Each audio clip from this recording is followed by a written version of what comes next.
If the girl that's being held prisoner has been harmed in any way, you two men can toss coins to see which one I gunned down first.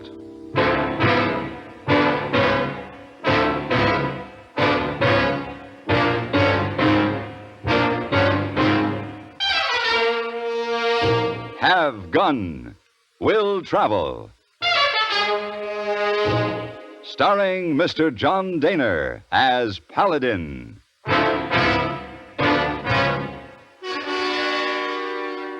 San Francisco, 1875. The Carlton Hotel, headquarters of the man called Paladin.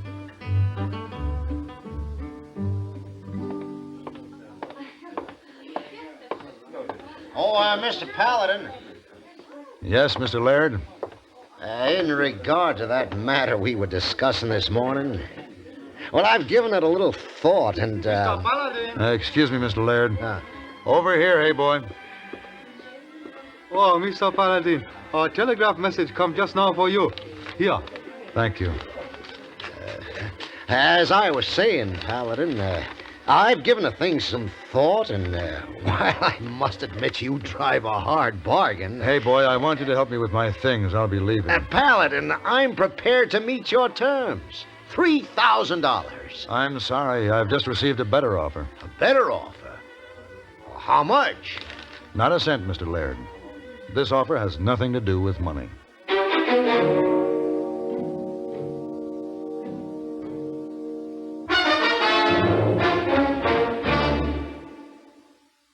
Dandruff bothers most men, most women too, so listen. Today you can get rid of embarrassing dandruff in just 3 minutes. Yes, with Fitch Dandruff Remover Shampoo. Unsightly dandruff's gone in 3 minutes. It's the quickest, easiest of all leading shampoos. That's not all. Using Fitch regularly is guaranteed to keep embarrassing dandruff away. Simply apply in the unique Fitch manner. Before you wet hair, rub in 1 minute. This way, Fitch shampoo penetrates right down to the scalp. Next, add water. Lather 1 minute to wash every trace of dandruff out of your hair. Then rinse 1 minute. All that loosened dandruff goes down the drain. In 3 minutes with Fitch, 1 rubbing, 1 lathering, 1 rinsing, dandruff's gone. And never forget, gentle Fitch can also leave your hair up to 35% brighter. To get rid of dandruff problems forever, brighten hair too, use Fitch regularly. Get Fitch Dandruff Remover Shampoo today, only 59 cents.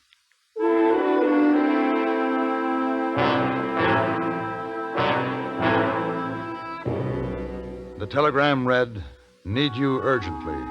Barton Ranch, 3 Rivers, California." That's all. But that was enough because it was signed Phyllis Thackery.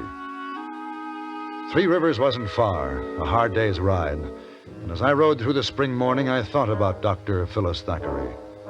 Our trails had crossed just once, briefly, but I'd never forgotten her.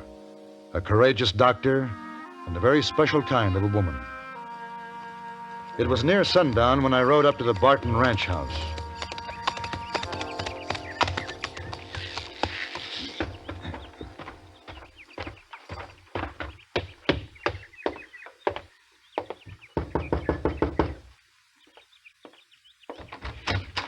Yes? My name is Paladin. Oh, yes, come in. I'm Tom Barton. Dr. Thackery asked me to send you the telegraph message. Where is she? We don't need you here, mister. Go on back to San Francisco. Who are you? This is my father. He owns this ranch. I'm here to see the doctor. Where is she? That telegram was a mistake.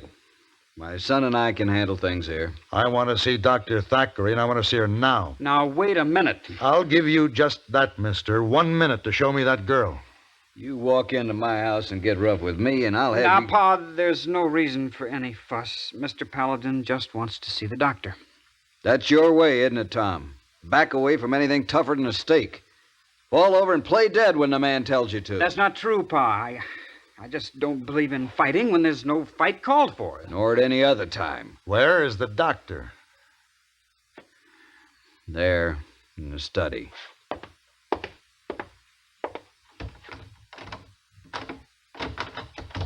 Who is it? Paladin. Paladin. Just a moment. Come Come in. Shut the door and bolt it. Paladin, my patient here is very sick, and it's contagious. Are you all right? I was vaccinated 2 years ago back east, but anyone can carry the germ. It's smallpox. I see. I should have said something in the telegram. You afraid I wouldn't come? Would you have? I didn't have anything important to do. Paladin, And I've been vaccinated, too. Hello, Phyllis. hello, Paladin. How long have you been here by yourself? I guess I've lost count. Any sleep? Well, You need rest. Sit down on that cot. Is that coffee hot? yes.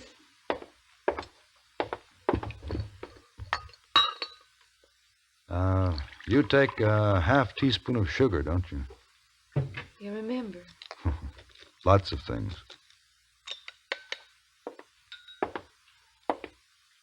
Here. Thank you.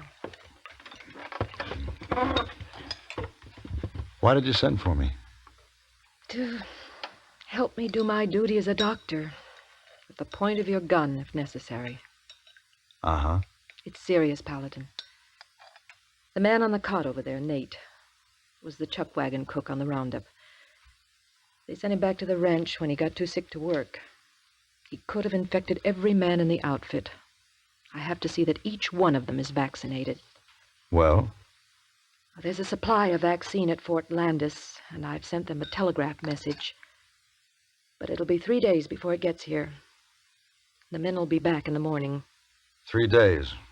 Well, can't they wait? Those men have worked 6 months without a break. They have 6 months' pay coming. They'll be so anxious to get paid off and get into Stockton, they won't wait for anything. Well, when you explain about the smallpox... Well, that's the trouble. We have to keep that a secret. They'd run like rabbits if they knew. You want me to keep them here? Yes.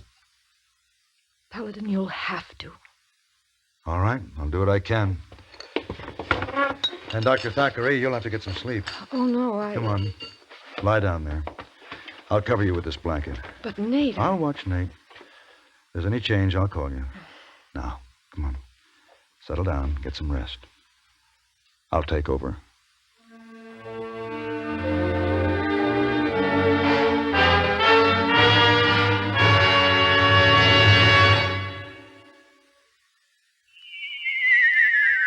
Be careful, you're going to land in a bathtub.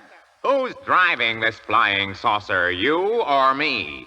Well, what do you see? Oh, germs. Millions and millions of germs. Sure, here on Earth, disease, germs, and viruses live in bathrooms. Wait, here comes a lady. She's putting a dash of Lysol in with those suds, and she's mopping the floor. Wow! Look at those germs and viruses drop dead. Boy, are you stupid. I thought all Martians knew that Lysol brand disinfectant kills disease, germs, and many deadly viruses on contact. Disinfects from one cleaning to the next as nothing else can. That's right. I remember my 7 grandmothers saying Lysol makes your favorite cleaner work better, including many that claim to sanitize. I'm sorry you learned to speak English by listening to commercials. And Lysol comes in regular or pine fragrance for as little as 29 cents. How much is that Martian money?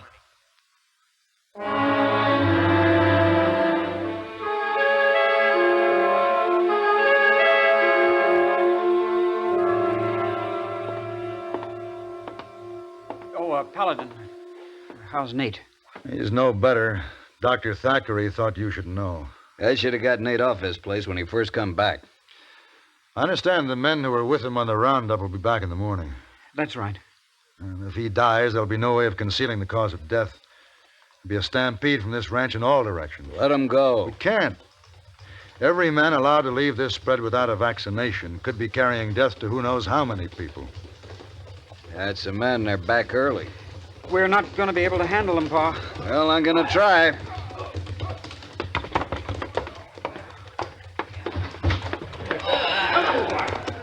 You're back early, Fred. Boys in a hurry to get paid off, Mr. Barton. We're leaving come early morning. Fred, why don't you come on in the house?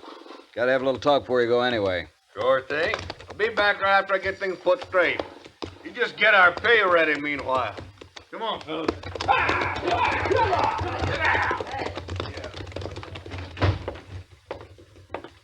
Yeah, Missy ain't gonna be able to handle those men. Look, they work for you. Which of you is going to give the orders to keep them here? I didn't ask for this fuss. Tom? Well, Fred Cooley's the range boss. It'd be a waste of breath talking to him. He'll do what he wants. No, he won't. He'll do what he's made to do. What you tell him to do, Tom. But Fred won't listen to me. Tom, you went against my orders, getting that female doctor in here, keeping Nate on the place. You started this. Now let's see you try to finish it. Now, wait a minute, Pa. This will be your ranch one day, son. You ought to be running it now. He's right, Tom. Sooner or later, whoever is foreman will have to start taking orders from you. Nobody's going to stand by you with a gun for the rest of your life. Yeah, I guess you're right. I'll try.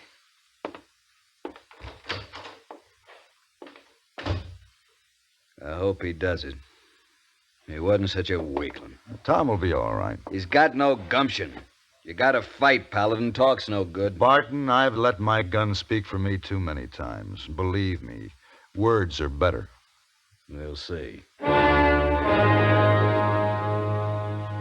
Hours passed, and Phyllis slept fitfully while I sat watching the sick man. The false dawn was just beginning to break when I heard the men coming up from the bunkhouse. I walked out into the front room. Barton sat in a chair by the dying fire. They're coming. Yeah, it's after 5 o'clock. Let's go meet him.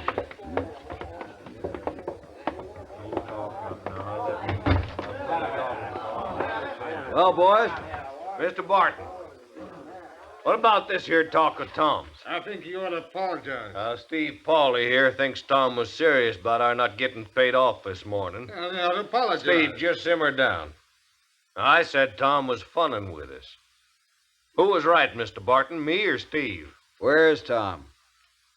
What about our money, Mr. Barton? We want it now, don't we, boys? We sure do. And that's how it'll be. There's a strong box in your study, Mr. Barton. You get our money out and ready now. We're riding out sunup. Cooley, you're talking to me now, not my son. I know who I'm talking to. Now, wait a minute. I ain't waiting, not at all. Either you open that safe or we break it open right now. You step up onto this porch, I'll put a bullet in you. Well? You can't shoot us all, Mr. Barton. And that money is due us. He said you're not going in there. What's your business here, mister? I'm just helping a friend. All right. Sunup's in an hour. Gonna take me that hour to gather my gear together. Then I'm coming right back here for my pay and riding out. Don't try to stop me. It's up to you. You know something, mister? You're right. It is up to us. Now, hold on. I ain't gonna hold on for nobody. I don't figure to wait until sunup. Don't be a fool. He's not hurt bad. A couple of you men get him back to the bunkhouse and take care of that arm. We'll do just that, mister. And then we'll be back.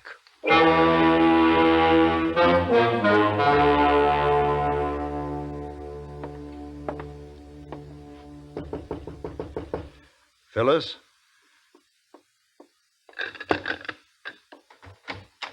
Paladin, come in. I heard shots. That's all right. How's your patient? His pulse is steadier. Fever's no better, though. If he can only make it until daylight, he'll have a chance. More quinine? Not for a while. Is there anything I can do for you then? Yes. Talk to me. Keep me awake. Talk to you? That's not so easy anymore. You've never had any trouble finding words. Well, the words are easy enough. The words that don't count. But now, with you, it's different. Is it, Paladin? It's because we're the kind of people we are. What kind of people are we, Paladin? We're neither of us ready for marriage. You have to go on with your work because it's important to you and to the people who need you. And you have to go on with your work because you're you. Yes. Paladin, I'm confused. Have you been proposing? No. No, I've been explaining why I haven't proposed. Oh. Well, it's flattering. I know there aren't many women to whom you feel it necessary to explain why you're not proposing. This is the first time. I believe it's time now for Nate's quinine. Can I help? No, I think... Paladin. He's better. His fever's dropped. I think he's going to live. You've done your job well, Doctor. I hope I meet with as much success with mine. Hear that? It's been a long night. Paladin. Good morning. Good morning. I'm glad, I guess, Hmm? that we're the kind of people we are. Oh. Of course. For now. Well, you've got work to do. I'll see you later. Where are you going? Out front. I've got a little job to do at sunup.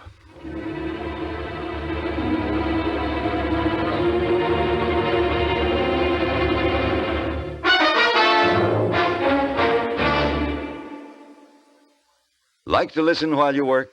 Then here's a reminder that each Monday through Friday over most of these CBS radio stations, you'll find a wealth of dramatic serials that are designed to keep you the best of company.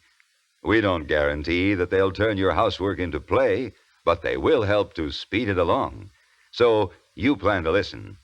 Take The Couple Next Door, for instance. Family comedy at its hilarious, warm-hearted best. You can be sure of one chuckle after another as you listen to the Daffy Diary of Mr. and Mrs. Piper and their small brood. The Pipers are prone to a peck of pretty pickles, which means for you a peck of smiles. You'll enjoy hearing such longtime favorites as The Couple Next Door, The Romance of Helen Trent, Right to Happiness, Ma Perkins, The Second Mrs. Burton, Young Dr. Malone, and Whispering Streets. Each Monday through Friday, make it a point to keep your dial set for CBS Radio and first-rate daytime dramatic entertainment.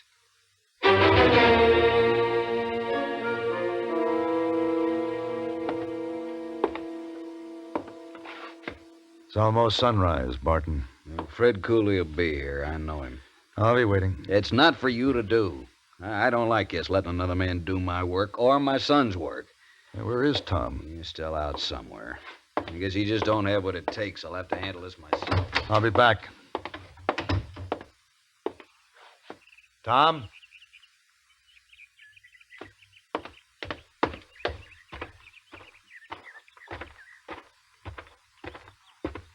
Tom! Over here, Paladin.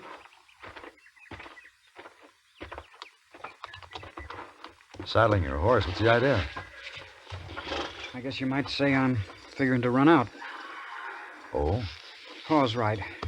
I can't face up to a fight. I tried to talk to the men. I did the best I could. I know you didn't. What's more, you probably did as well as anyone could. But I failed. Tom, there's a rifle hanging on the wall in your house there. It's a symbol of an unfortunate truth. Sometimes talk has to be backed up with action. Paul don't think too much of me. He thinks you're a weakling, and he'll be sure of it if you run away. Your father's trying to give you a chance to prove yourself. This is going to be your ranch, Tom. Don't quit it. Paladin! Tom! Yeah, Pa? Dr. Thackery, she's hurt. Come on.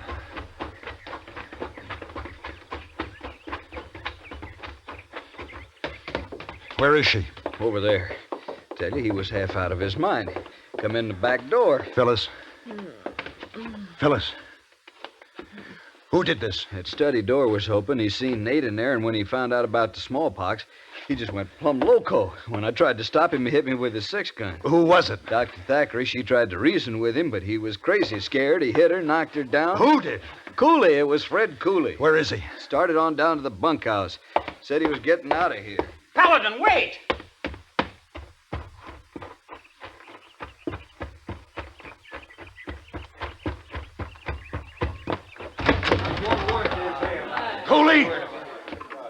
away, Paladin. I'm leaving this place fast. Not now.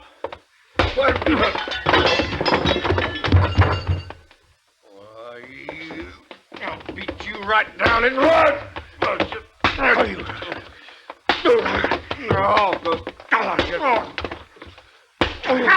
No. Paladin, you turn him! Paladin, That's enough, Paladin. I'm telling you. And this rifle's going to back up my words. It's one thing to shoot a man, another to beat him to death. I'll put a bullet in you if I have to. I'll handle this. All right. Yeah. All right, Tom.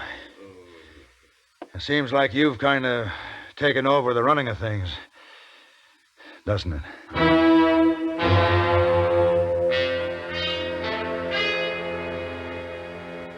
3 days later, the courier from Fort Landis arrived with the vaccine.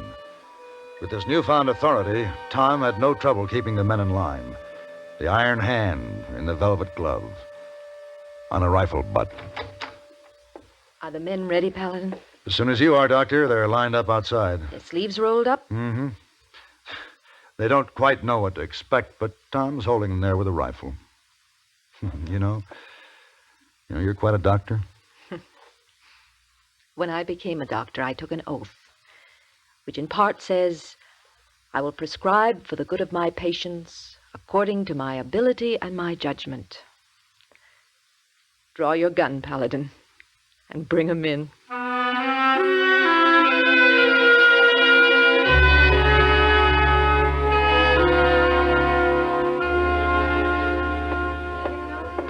Oh, Mr. Paladin, so happy to see you back. Stay there, hey boy.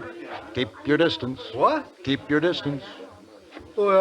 Something the matter, Mr. Paladin? Faulty memory, that's all. If anyone asks for me, I'll be back in half an hour. Oh, yes, Mr. Paladin. But where are you going? I have an appointment to get a vaccination.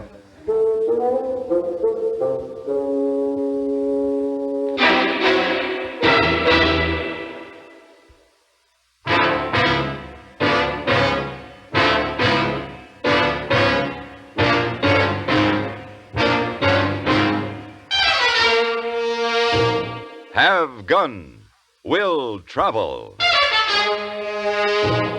Created by Herb Meadow and Sam Rolfe, is produced and directed by Norman MacDonald and stars John Dehner as Paladin, with Ben Wright as Hayboy. Tonight's story was written by Stanley Silverman and Sam Rolfe and adapted for radio by Ann Dowd. Featured in the cast were Jeanne Bates, Sam Edwards, Harry Bartell, Lou Krugman, and Lawrence Dobkin. Hugh Douglas speaking. Join us again next week for Have Gun, Will Travel.